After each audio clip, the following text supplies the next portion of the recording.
Hi friends, நம்ம இப்போ வந்து 4th chapterல இருந்து illustration 3 and 4 வந்து நம்ம இப்போ பார்க்குறோம். A partnership firm has decided to value its goodwill for the purpose of settling a retiring partner. The profit of the firm for the last 4 years are as follow. அதாவது ஒரு இதில் வந்து decide பண்ணியிருக்காங்க, என்ன ஒரு குட்வில் இதில் என்ன பண்ணியிருக்காங்க அப்படின்னா, ரிட்டையர் ஆகிறவங்களுக்கு வந்து செட்டில்மெண்ட் பண்ணணும், அந்த பார்ட்னருக்கு வந்து செட்டில் பண்ணணும். லாஸ்ட் 4 இயர்ஸ் as ஃபாலோ கொடுத்துருக்காங்க. அதை 15லேருந்து 18 வரைக்கும் கொடுத்துருக்காங்க.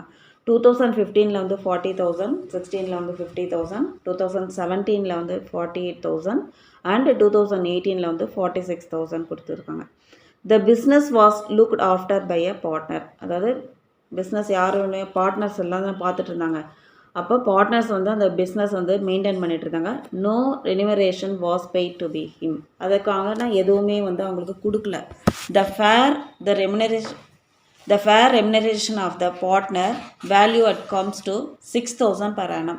அதாவது ஒரு வருஷத்துக்கு எவ்வளோ கொடுக்கணும் அப்படின்னு சொன்னால் 6,000 rupees அவங்களுக்கு வந்து இது கொடுக்கணும், மானியம் மாதிரி கொடுக்கணும். அவங்க அந்த கம்பெனியோட நியாயமான ஊதியம்னு சொல்லுவாங்க இல்லையா, அந்த ஒர்க் பண்ணதுக்கான சேலரி வந்து கொடுக்கணும். அதுதான் வந்து 6,000 per annum.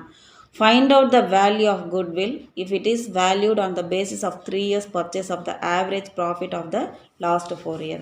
அப்போது அந்த குட்வில்லோட வேல்யூ என்னன்னு ஃபஸ்ட்டு கண்டுபிடிக்கணும். கண்டுபிடிச்சிட்டு லாஸ்ட் 3 years, அதாவது அதனுடைய 3 years பர்ச்சேஸ் ஆஃப் ஆவரேஜ் இருக்கு இல்லையா, அதில் வந்து ப்ராஃபிட் எவ்வளோன்னு கண்டுபிடிக்கணும். அந்த 4 வருஷத்தில் அதனுடைய ப்ராஃபிட் எவ்வளோன்னு கண்டுபிடிக்கணும். ஃபஸ்ட்டு இதுக்கான solution average profit equal to total profit divided by number of years போட்டுட்டு 2015லேருந்து 18 வரைக்கும் இருக்கக்கூடிய வேல்யூஸ் கொடுத்துருக்காங்க, மணிஸ் கொடுத்துருக்காங்க இல்லையா, அந்த மணிஸ்லாம் இங்கே எடுத்து என்டர் பண்ணிக்கணும். 40,000, 50,000, 48,000, 46,000 என்டர் பண்ணிவிட்டு எவ்வளோ நம்பர் ஆஃப் இயர்ஸு 4 years, அதனால் 4.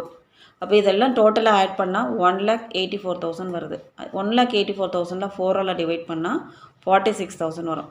அப்புறம் என்ன பண்ணணும் அப்படின்னா, இந்த 46,000ல் average profit before adjusting fair remuneration of the partner வந்து எவ்வளோ 46,000. அவங்க எவ்வளோ சொல்லியிருக்காங்க, அதில் fair remuneration of profit partners கொடுத்துருக்காங்க இல்லையா, அந்த பார்ட்னர்ஸ்க்கு வந்து பர் இயருக்கு வந்து ஆனம் வந்து 6,000 சொல்லியிருக்காங்க. அந்த 6,000ல் அதை மைனஸ் பண்ணணும், லெஸ் பண்ணிக்கணும். லெஸ் பண்ணால் நமக்கு என்ன கிடைக்கும், ஆவரேஜ் ப்ராஃபிட் கிடைக்கும். அந்த ஆவரேஜ் 46,000ல் 6,000 போச்சுன்னா 40,000 கிடைக்கும்.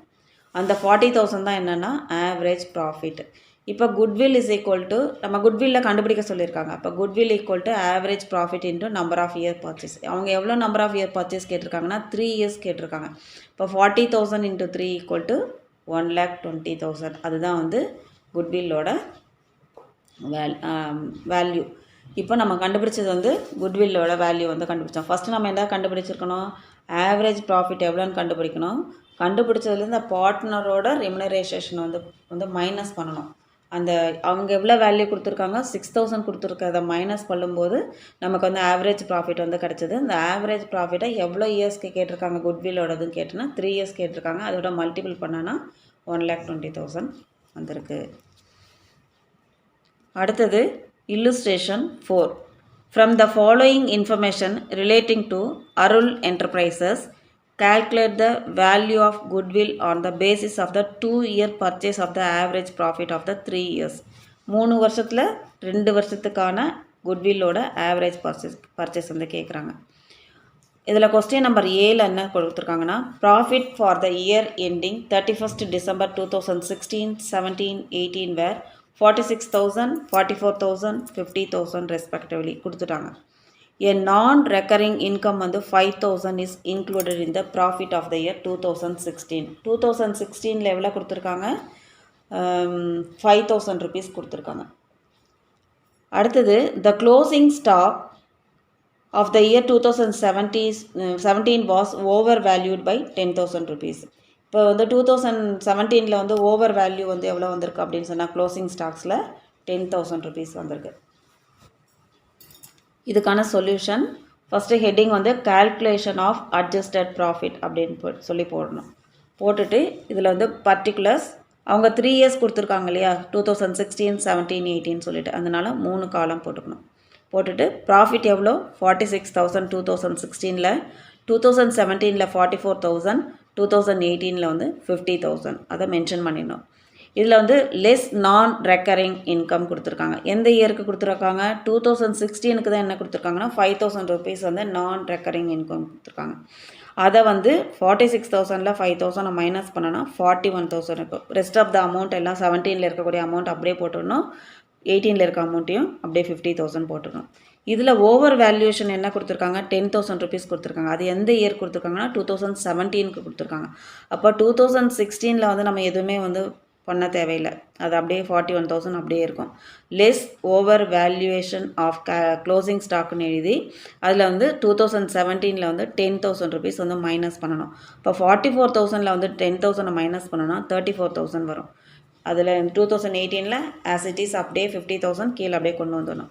இதில் add over valuation of opening stocks அப்படின்னு கொடுத்துருக்காங்க இல்லையா, அது வந்து ஓப்பனிங் ஸ்டாக்ஸ் வந்து 2018ல் என்ன செய்யணும் அப்படின்னா அந்த 10,000 கொண்டு வந்துடணும், அப்படியே அடுத்த இயருக்கு கொண்டு போகணும் இல்லையா, அது ஓப்பனிங் ஸ்டாக்காக இருக்கும்போது. அதனால் 50,000 கூட இந்த 10,000 ஆட் பண்ணோன்னா 60,000 ஆகிடும். அப்போ ப்ராஃபிட் ஆஃப்டர் அட்ஜஸ்ட்மெண்ட்டு 2016ல் வந்து 41,000, 17ல் வந்து 34,000, 18ல் வந்து 60,000 வந்திருக்கு. இப்போது இதுக்கான டுட்டோரியல் நோட் என்ன கொடுத்துருக்காங்கன்னா, over valuation of closing stocks in 2017 will result in over valuation of opening stocks in the 2018 கொடுத்துருக்காங்க. இதுக்கான இது என்னென்னா, average profit is equal to total profit divided by number of years. இப்போ 41,000, 34,000, 60,000 இது மூணுத்தையும் ஆட் பண்ணி எத்தனை இயர்ஸு? 3 இயர்ஸுக்கு இல்லையா, அதை 3 போட்டுட்டு இது மூணுத்தையும் ஆட் பண்ணால் 1,35,000 டிவைட் பை 3 வருது. இப்போ 1,35,000ல் 3ஆல் டிவைட் பண்ணும்போது 45,000 கிடைக்கும். இப்போ குட்வில் நமக்கு எவ்வளோ கேட்டிருக்காங்க? 2 இயர்ஸ்க்கு கேட்டிருக்காங்க. அப்போ average profit into number of years purchase வந்து 45,000 × 2 இஸ் ஈக்குவல் டு 45ல் 2ஆல் மல்டிபிள் பண்ணோன்னா 90 வரும். அப்போ அதோட 3 0 ஆட் பண்ணோன்னா 90,000. அப்போ 45,000 × 2 ஈக்குவல் டு ₹90,000 தான் என்னது அந்த குட்வில்லோட வேல்யூ.